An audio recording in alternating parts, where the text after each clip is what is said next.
یہ ایک سچی داستان ہے، انسانوں کو اپنی خوراک بنانے والے آدم خور تیندوے کی کہانی، جو خوف اور دہشت کا دوسرا نام تھا، جس کا ذکر 1918 سے 1926 کے دوران دنیا کے اخبارات میں ہوتا رہا، جس کے آگے اس وقت کی حکومت بھی بے بس نظر آئی۔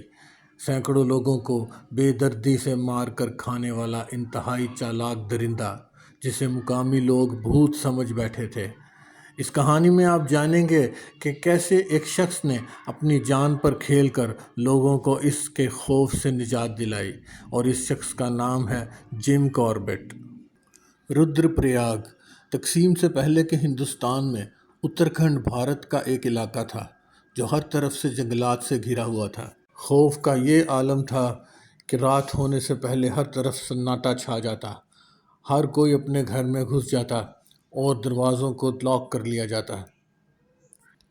اگر کوئی قافلہ اس علاقے میں ہوتا تو شام ہونے سے پہلے پہلے وہ کہیں نہ کہیں جا کر پناہ لے لیتے۔ سینکڑوں لوگوں کا شکار کرنے کے بعد اب وہاں کے لوگ اسے بھوت پریت سمجھ بیٹھے تھے۔ اس کے بعد پہنچتے ہیں جم کاربیٹ اس شکاری کا شکار کرنے کے لیے۔ جم کاربیٹ اپنی اس مہم کو اپنی ایک الگ کتاب میں مکمل تفصیل کے ساتھ بیان کرتے ہیں، جو ہم آپ سے شیئر کرنے جا رہے ہیں، اور اس کتاب کا نام ہے دی مین ایٹر آف رودر پریاگ، یعنی رودر پریاگ کا آدم خور۔ اب جم کاربیٹ لکھتے ہیں کہ اگر آپ ہندو ہیں تو آپ کی یہ خواہش ہوگی کہ اپنی صدیوں پرانی مقدس تیرتھ گاہوں کیدارناتھ اور بدری ناتھ کی یاترا کریں، اور اس یاترا کا پورا فائدہ اٹھانا ہے تو تمام پہاڑی پگڈنڈیوں کا راستہ پیدل ہی طے کرنا ہوگا، تاکہ رستے میں موجود تمام مندروں اور تیرتھ استھانوں کا درشن ہو سکے۔ یاترا کرتے ہوئے سری نگر سے چٹی خال اور پھر پہنچتے ہیں گلاب رائے، جہاں یاتریوں کے لیے چھپر سے ڈھکے مسافر خانے موجود ہیں۔ یاتریوں کے دھرم شالاؤں کی قطار سے 100 گز کے فاصلے پر سڑک کے داہنی طرف ایک آم کا درخت ہے، جس سے تھوڑا اوپر دھرم شالاؤں کے سوامی پنڈت کا 2 منزلہ مکان ہے۔ اب جم کاربیٹ بتاتے ہیں کہ عام طور پر کسی شیر کے آدم خور بننے کی وجہ اس کی کوئی نہ کوئی کمزوری ہوتی ہے، جس کی وجہ سے وہ جنگلی جانوروں کا شکار نہیں کر پاتا، لیکن لیپرڈ کے معاملے میں ایسا نہیں۔ ہوا کچھ یوں کہ 1918 میں ہندوستان کے اس علاقے میں ایک بہت بری وبا پھیل گئی، لوگ دھڑا دھڑ مرنے لگے۔ اب ہندو اپنے مردوں کو جلایا کرتے ہیں۔ جب اموات کی تعداد بہت بڑھ گئی تو لوگ ایسا نہ کر سکے، مردہ لاشیں پہاڑوں سے نیچے پھینک دی جاتیں، جسے یہ درندہ آرام سے اپنا شکار بنا لیتا، اور یوں اسے انسانوں کو کھانے کی عادت پڑ گئی۔ اور جب وبا ختم ہوئی تو اس تیندوے نے زندہ انسانوں کو اپنا شکار بنانا شروع کر دیا۔ نارمل حالات میں عورتیں پانی بھرنے جنگل میں بلا خوف چلی جاتیں، مرد لکڑیاں کاٹنے چلے جاتے، بچے اسکولوں میں جاتے، یاتری ٹولیاں بنا کر سفر کرتے، لیکن سورج غروب ہونے کے بعد سب کا رویہ بدل جاتا، سب لوگ اپنے اپنے گھروں کو لوٹنے لگتے، عورتیں پہاڑیوں سے جلدی جلدی نیچے اترنے لگتیں، مائیں بچوں کو آوازیں دیتیں کہ وہ جلدی واپس آ جائیں، مرد اپنے کام چھوڑ کر اپنے گھر کا رخ کرتے، اگر کوئی انہیں راستے میں ملتا اسے جلدی جلدی گھر پہنچنے کی تلقین کرتے، کوئی مسافر ہوتا تو اسے تیزی سے علاقہ چھوڑنے کی نصیحت کی جاتی۔ رات ہوتے ہی ہر طرف ایسا سناٹا چھا جاتا کہ اس علاقے میں جیسے کوئی رہتا ہی نہ ہو، دروازوں کو اچھی طرح لاک کر دیا جاتا۔ جو تیرتھ یاتری کسی پکے مکان میں جگہ نہ پائے وہ کسی کچے مکان میں ایک دوسرے کے ساتھ سمٹ کر سو جاتے، انہیں سختی سے منع کر دیا جاتا کہ وہ تھوڑی سی بھی آواز نہ نکالیں، کیونکہ وہ درندہ آواز سن کر کسی نہ کسی طرح اندر آ جائے گا۔ ایک عرصہ سے وہاں کے لوگوں اور تیرتھ یاتریوں کے دل میں اسی طرح کی دہشت اس درندے نے ڈال رکھی تھی۔ حوالے کے طور پر ان میں سے چند واقعات کا ذکر کرتا ہوں۔ ایک 14 سال کا لڑکا تھا، وہ یتیم تھا، روزانہ 2 وقت کی روٹی کے لیے سارا دن اپنے مالک کی بھیڑیں چراتا۔ رات کو جب تھک کر آتا، روٹی کھانے کے بعد بھیڑوں والے کمرے میں ہی سو جاتا۔ یہ ایک لمبا سا کمرہ تھا جس کا ایک ہی دروازہ تھا۔ مالک دروازے کو اچھی طرح بند کر کے اس میں کنڈی لگا کر اور کنڈی میں لکڑی کو پھنسا دیتا اور لڑکے کو بھی اندر ہی بند کر دیتا۔ ایک رات تیندوا لکڑی ہٹا کر اندر آ گیا اور سب بھیڑوں کو چھوڑ کر لڑکے کے پاس گیا۔ اس دوران تھک کر سوئے ہوئے لڑکے کو خبر نہ ہو سکی کہ موت اس کی جانب بڑھ رہی ہے۔ آدم خور تیندوے نے لڑکے کو گلے سے دبا کر مارا اور اٹھا کر لے گیا۔ صبح کو جب لوگوں نے خون کے نشانات کو دیکھتے ہوئے اسے تلاش کیا تو وہ ایک نالے میں پہنچے جہاں اس آدم خور نے اسے تقریباً کھا ہی لیا تھا اور اس کے چند اعضاء ہی بچے تھے۔ 2 پڑوسی جو اچھے دوست تھے ایک رات ایک ساتھ بیٹھے باری باری حقے کے کش لگا رہے تھے۔ اچانک لالٹین کی روشنی کم ہوئی۔ ایک دوست روشنی ٹھیک کرنے کے لیے اٹھا تو اس نے دیکھا کہ حقہ گر گیا ہے۔ وہ حقہ اٹھانے لگا تو اس کا دوست وہاں سے غائب تھا۔ اس نے دروازے کی طرف دیکھا، ایک تیندوا اس کے دوست کو اٹھا کر باہر لے جا رہا تھا۔ دروازہ کھلا تھا۔ یہ ان دنوں کی بات ہے جب آدم خور کی دہشت نہ پھیلی تھی۔ اب جم کوربٹ لکھتے ہیں کہ دوسرے دوست نے مجھے بتایا، صاحب وہ تیندوا کب آیا، اس نے کب میرے دوست کو مارا، قسم سے پتہ ہی نہ چلا۔ پتہ اس وقت چلا جب وہ دروازے سے باہر لے کر جا رہا تھا۔ میں نے بھاگ کر دروازہ بند کر لیا، صاحب میں کچھ نہ کر سکا۔ اسی طرح ایک اور واقعہ ہے۔ گاؤں کے پردھان کی بیوی بہت بیمار ہو گئی اور 2 عورتیں اس کی دیکھ بھال کے لیے اس کے پاس ہی رکی ہوئی تھیں۔ اس گھر کے 2 کمرے تھے، آگے اور پیچھے۔ پہلے کمرے کا دروازہ صحن میں کھلتا تھا اور یہی گھر کا واحد داخلہ تھا۔ پہلے کمرے سے ہو کر دوسرے کمرے میں جانا پڑتا۔ دوسرے کمرے میں صرف ایک اونچا روشن دان تھا جس کے نیچے ایک گھڑا رکھا ہوا تھا۔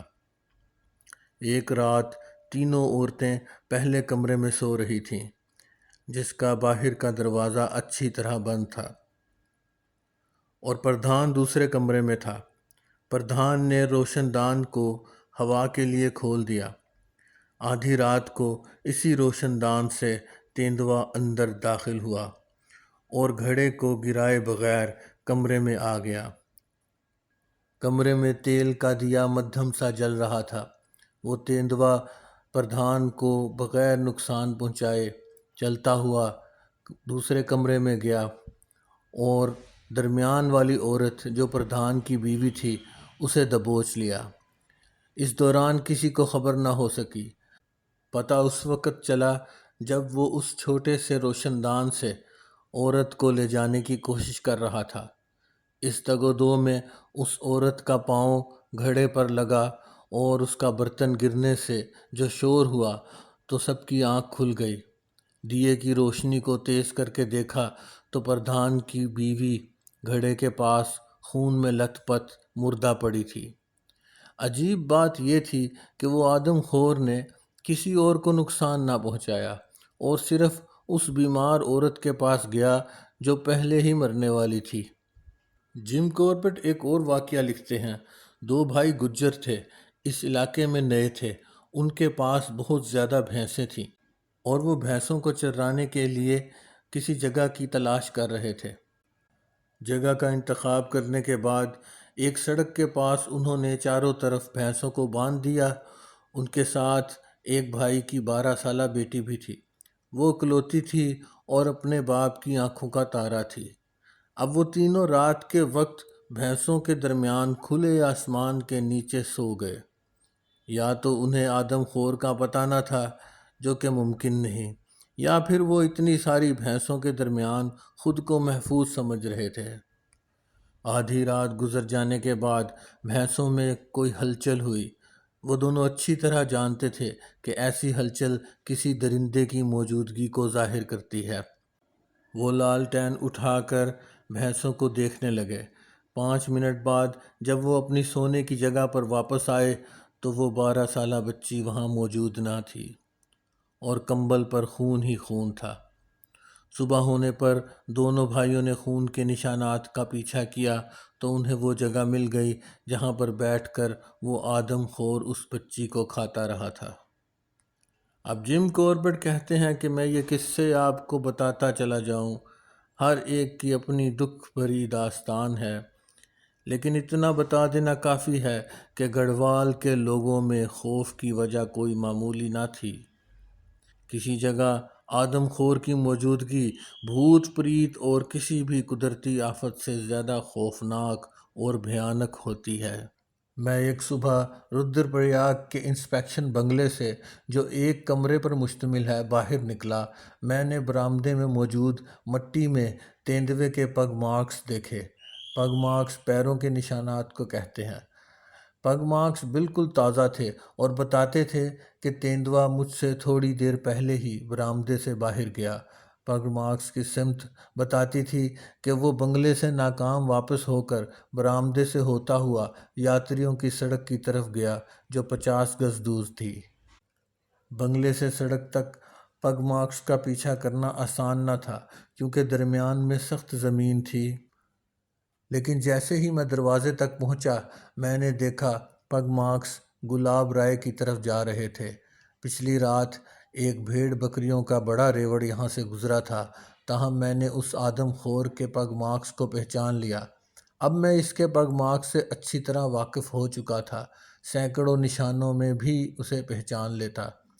درندوں کے پگ مارکس سے بہت سی معلومات مل جاتی ہیں، مثلاً اس کی جنس، عمر، جسامت وغیرہ۔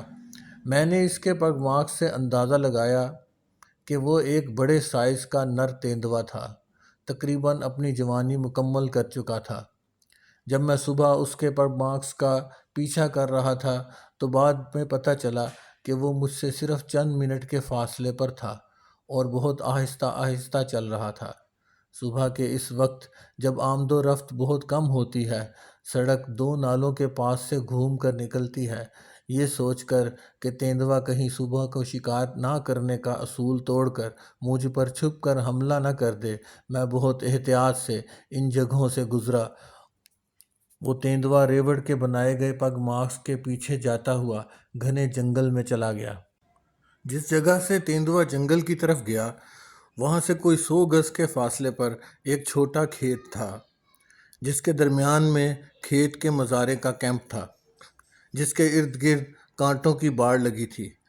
جب ہم وہاں پہنچے تو وہ شخص باڑ سے رستہ بنا رہا تھا۔ میرے پوچھنے پر اس نے بتایا کہ اس نے وہاں کوئی تیندوا نہیں دیکھا، البتہ صبح کے وقت 2 کتے بہت بھونک رہے تھے اور جنگل سے کاکڑ کی آواز بھی آئی تھی۔ میں نے اس شخص سے کہا کہ کیا وہ اپنی بکریوں میں سے ایک مجھے بیچے گا؟ اس پر اس نے پوچھا کہ آپ کو کس لیے چاہیے؟ میں نے اسے بتایا کہ تیندوے کو مارنے کے لیے بکرے کو چارہ بنا کر باندھیں گے اور پھر تیندوے کا شکار کریں گے۔ یہ سن کر اس شخص نے باڑ کی اوپننگ کو بند کیا، مجھ سے ایک سگریٹ لی اور سگریٹ سلگانے لگا۔ میں ابھی بھی اس کے جواب کا انتظار کر رہا تھا۔ کچھ دیر بعد وہ بولا، صاحب، میں نے آپ کے بارے میں سنا ہے، مجھے افسوس ہے کہ آپ اتنی دور سے یہاں بیکار ہی آئے ہیں، آپ کو کچھ حاصل نہ ہوگا۔ وہ بری آتما ہے جس نے اتنے لوگوں کو موت کے گھاٹ اتارا، وہ کوئی جانور نہیں جیسا کہ آپ سمجھتے ہو، اسے گولی سے مارا جا سکے گا، نہ کسی اور چیز سے۔ آپ سے پہلے بھی کئی لوگوں نے اسے مارنے کی کوشش کی، یا تو وہ ناکام لوٹے یا کبھی واپس نہیں آئے۔ یقین نہیں آتا تو میں ایک قصہ سناتا ہوں جو میرے والد نے مجھے سنایا، اور سب جانتے ہیں کہ میرے والد ایک معتبر آدمی تھے، وہ جھوٹ نہیں بولتے تھے۔ میرے والد اس وقت جوان تھے جب ایک بری آتما گاؤں میں آ گئی۔ سب نے کہا وہ ایک تیندوا ہے۔ آدمی، عورتیں، بچے گھروں میں مارے جانے لگے۔ اس کو مارنے کی تمام کوششیں کی گئیں، پھندے لگائے گئے، شکاریوں نے نقب لگائے۔ جب تمام کوششیں ناکام ہو گئیں اور دہشت نے گاؤں میں ڈیرا ڈال لیا گاؤں میں ایک پنچایت بیٹھی۔ ایک شخص جس کا جوان بیٹا مارا گیا تھا، اس نے کہا کہ جنگل میں ایک سادھو ہے، اسی کی وجہ سے یہ سب کچھ ہو رہا ہے، یہ کسی جانور کا کام نہیں۔ اس بات پر پنچایت میں بہت واویلا ہوا، لیکن آخر فیصلہ ہوا کہ سادھو پر نظر رکھی جائے۔ ایک رات سادھو کو دیکھا گیا کہ وہ آدھی رات کو اپنے جھونپڑے سے نکلا، اور پھر جب وہ واپس آیا اس کے ہاتھ خون میں رنگے تھے۔ آدم خور تیندوے کے علاقے میں کوئی جنگل میں اس طرح سے کیسے پھر سکتا ہے؟ لوگوں نے سادھو کو اندر جاتے ہوئے دیکھا اور جھونپڑے کو آگ لگا دی اور سب جل کر راکھ ہو گیا۔ اس دن کے بعد گاؤں میں کوئی ہلاکت نہ ہوئی، لیکن اس علاقے میں ابھی کسی سادھو پر شک نہیں ہوا۔ صاحب، یہ بھی کسی ایسے ہی سادھو کا کام ہے، کسی جانور کا کام نہیں۔ آپ نے مجھ سے بکری مانگی ہے، میں آپ کو بکری نہیں دوں گا کیونکہ میرے پاس کوئی فالتو نہیں، لیکن یہ کہانی سننے کے بعد بھی اگر آپ وہی کچھ کرنا چاہتے ہیں تو بکری لے جائیے، اور اگر وہ مر گئی تو پیسے دے دینا، اگر بچ گئی تو واپس کر دینا۔ اگلی صبح جب میں بنگلے سے نکلا تو دوبارہ میں نے پگ مارکس دیکھے، جس سے ظاہر تھا کہ تیندوا گلاب رائے کی سڑک سے ہوتا ہوا برآمدے تک آیا تھا اور پھر رودر پریاگ کے بازار کی طرف چلا گیا۔ اب یہ حقیقت بہت واضح تھی کہ آدم خور کا رجحان مویشیوں میں بالکل نہ تھا، اور وہ صرف انسانوں کے شکار میں ہی دلچسپی رکھتا تھا، کیونکہ جس بکری کو میں نے کل باندھا تھا وہ اس نے میرے جانے کے بعد ہی مار دی تھی، لیکن اس کا ایک بھی حصہ نہ کھایا تھا، بلکہ وہ ہمارا پیچھا کرتا ہوا بنگلے تک آ گیا۔ جس درندے کے پگ مارکس دیکھ کر ہم اس کا پیچھا کرتے رہے، وہی درندہ ہمارا پیچھا کرتا رہا۔ اپنے گھر جاؤ صاحب، کیوں اپنا پیسہ اور وقت برباد کرتے ہو؟ یہ کہتے ہوئے وہ شخص ہردوار کی سڑک کی طرف چل پڑا۔ گڑھوال میں اس قسم کی تمام ہلاکتوں کا ذمہ دار سادھو لوگوں کو ٹھہرایا جاتا، اور نینی تال میں ایک بکسر قبیلے کو۔ یہ سوال پیدا ہوتا ہے کہ اتنی ہلاکتوں کے وقت حکومت کیا کرتی رہی، لیکن یہاں 10 ہفتے گزارنے کے بعد مجھے اندازہ ہو گیا کہ گورنمنٹ نے ہر ممکن اقدام کیا کہ اس آدم خور سے نجات حاصل کی جا سکے۔ انعامات کے اعلانات کیے گئے۔ اس وقت 10,000 کا انعام 4,000 شکاریوں کو شکار پر بلانے کے لیے ایک بہت بڑی رقم تھی۔ چارے لگائے گئے، زہر لگائے گئے، ڈھول اور ڈرم کا شور کر کے آدم خور کو گھیرنے کی کوشش کی گئی۔ ان تمام کوششوں کا نتیجہ یہ ہوا کہ اب وہ آدم خور پہلے سے زیادہ ہوشیار، محتاط اور چالاک ہو گیا، اور انسانوں کو بہت اچھی طرح سمجھ گیا تھا۔ یہی وجہ تھی کہ لوگ اسے جانور نہیں، بھوت سمجھتے تھے۔ اب اس لیپرڈ کو پکڑنے کے لیے 1921 میں 2 پولیس کے افسر آئے۔ انہوں نے اندازہ لگایا کہ وہ آدم خور رودر پریاگ سسپینشن برج کو پار کر کے الکنندا دریا کے آر پار جاتا ہے، اور وہ پل کے دونوں کناروں پر موجود میناروں میں چھپ کر بیٹھ گئے۔ 2 ماہ تک وہ وہاں بیٹھے رہے، دن رات، اور آدم خور کا انتظار کرتے رہے۔ آخر 2 ماہ انتظار کرنے کے بعد ایک اہلکار نے تیندوے کو ایک مینار سے آتے ہوئے دیکھا۔ کچھ انتظار کے بعد کہ وہ پوری طرح نظر آ جائے، اس نے تیندوے پر گولی چلا دی۔ تیندوا پل کی دوسری جانب بھاگا۔ دوسرے اہلکار نے اس پر 6 گولیاں یکے بعد دیگرے داغ دیں۔ اگلی صبح پل پر سے خون کے نشانات ملے، جس راستے پر یہ خون کے نشانات جا رہے تھے۔ صبح تیندوے کو تلاش کیا گیا، لیکن وہ کہیں نہ ملا۔ سمجھا گیا کہ شاید زخم مہلک ثابت ہوں اور وہ مر جائے، کیونکہ اگلے 6 ماہ تک اس علاقے میں کوئی اور ہلاکت نہ ہوئی۔ ان میں سے ایک اہلکار نے مجھے بتایا کہ شاید یہ گولی جو پہلے چلی وہ تیندوے کے سر میں لگی، لیکن جائے وقوع کا جائزہ لینے کے بعد میں اس نتیجے پر پہنچا کہ گولی تیندوے کے پاؤں میں لگی، اور بعد میں میری پیش گوئی ہی درست ثابت ہوئی۔ باقی چلنے والی 6 گولیاں بالکل ضائع گئیں۔ اس کے بعد کوئی 20 تیندوے ہلاک ہوئے اور پکڑے گئے۔ ایک لیپرڈ جو لوگوں نے پکڑا اور خیال تھا کہ یہ وہی آدم خور تیندوا ہے۔ ہندو آبادی نے اسے اس خیال سے نہ مارا کہ اس کی آتما اس سے بدلہ لینے آئے گی، لہذا ایک عیسائی کو بلایا گیا۔ عیسائی اس جگہ سے کوئی 30 میل دور رہتا تھا۔ جب تک وہ عیسائی وہاں پہنچا، لیپرڈ نے پنجرے کے نیچے گڑھا کھودا اور فرار ہو گیا۔ اس کے بعد اس لیپرڈ نے ایک شخص کو ہلاک کیا جو ایک چھوٹے سے گاؤں میں رہتا تھا۔ اگلی صبح جب ایک سرچ پارٹی نے مرنے والے کی تلاش شروع کی تو خون کے نشانات سے پتہ چلا کہ آدم خور اسے لے کر ایک غار میں گھس گیا۔ لوگوں نے غار کے منہ کو جھاڑیوں سے بند کر دیا۔ یہ کانٹے دار جھاڑیاں غار کے منہ کے آگے لگی تھیں اور باہر لوگوں کا ہجوم تھا۔ یہ ہجوم دن بدن بڑھتا چلا گیا۔ 5ویں دن جب کوئی 500 لوگ غار کے دہانے پر موجود تھے، ایک بااثر شخص آیا اور اس نے غصے کا اظہار کرتے ہوئے کانٹے دار جھاڑیوں کو ہٹانا شروع کر دیا۔ جیسے ہی غار کا منہ کھلا، تیندوا بھاگتا ہوا اندر سے برآمد ہوا اور 500 لوگوں کے ہجوم سے ہوتا ہوا جنگل میں غائب ہو گیا۔ یہ واقعات اس وقت ہوئے جب آدم خور کی دہشت ابھی پھیلی ہی تھی۔